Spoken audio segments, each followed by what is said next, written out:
Allah Subhanahu wa Ta'ala berfirman, Maliki yaumiddin, pemilik hari pembalasan. Al-Fatihah ayat 4. Cara menyikapi balasan untuk menjaga keharmonisan. Ayat ini menginformasikan kepada kita bahwa Allah adalah pemilik hari pembalasan. Atas apa yang sudah kita kerjakan, baik ataupun buruk, itu akan ada balasannya. Berbicara mengenai balasan, ketika kita mengerjakan sesuatu yang baik, biasanya kita menginginkan balasan yang baik pula atas apa yang sudah kita kerjakan. Tapi terkadang kita seringkali merasa bahwa balasan itu tidak sesuai dengan yang diharapkan atau tidak setimpal.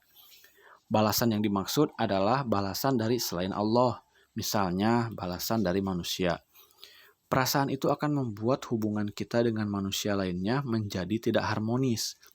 Bisa menjadi saling bermusuhan, dan yang lebih parah lagi adalah saling bunuh-membunuh. Disinilah awal mula kita melakukan perbuatan yang buruk. Kita mengerjakan perbuatan buruk terhadap orang lain karena orang lain itu telah berlaku buruk kepada kita. Di sini, setan begitu pintar membisikkan sesuatu kepada kita untuk melakukan perbuatan buruk terhadap orang lain. Perbuatan buruk itu disenangi oleh setan. Kita jadi tergoda oleh rayuannya yang ingin punya teman di neraka jahanam. Jadi, jangan sampai tergoda untuk melakukan perbuatan-perbuatan yang buruk. Kerjakanlah perbuatan-perbuatan baik semata-mata hanya karena Allah. Ingin mendapatkan balasan hanya dari Allah, bukan dari manusia atau selainnya. Adapun balasan dari manusia, anggaplah sebagai bonusnya. Insya Allah, keberkahan akan kita dapatkan. Karena yang dinamakan berkah adalah tambahan atau bonus dari perbuatan-perbuatan baik yang telah kita lakukan.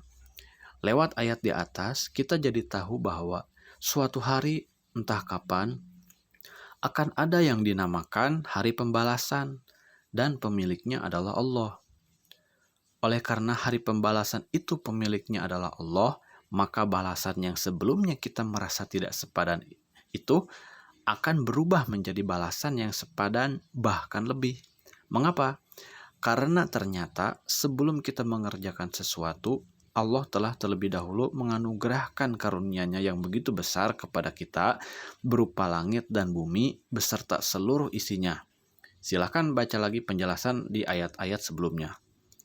Jika kita sudah memiliki perasaan bahwa perbuatan-perbuatan baik yang kita kerjakan ternyata tidak ada apa-apanya bila dibandingkan dengan karunia-Nya yang begitu besar, bahkan akan ditambahkan lagi di hari pembalasan nantinya, maka balasan dari manusia menjadi tidak ada apa-apanya dan kita akan selalu merasa cukup. Jadi, selalulah merasa cukup terhadap balasan yang diberikan oleh manusia. Anggap saja sebagai bonusnya.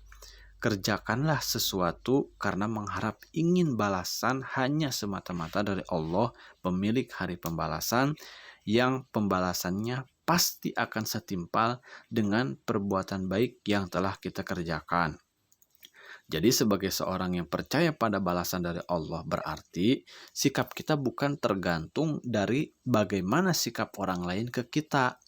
Akan tetapi sudah selayaknya lah sikap kita itu tergantung pada karunia Allah dan balasannya di hari pembalasan nanti.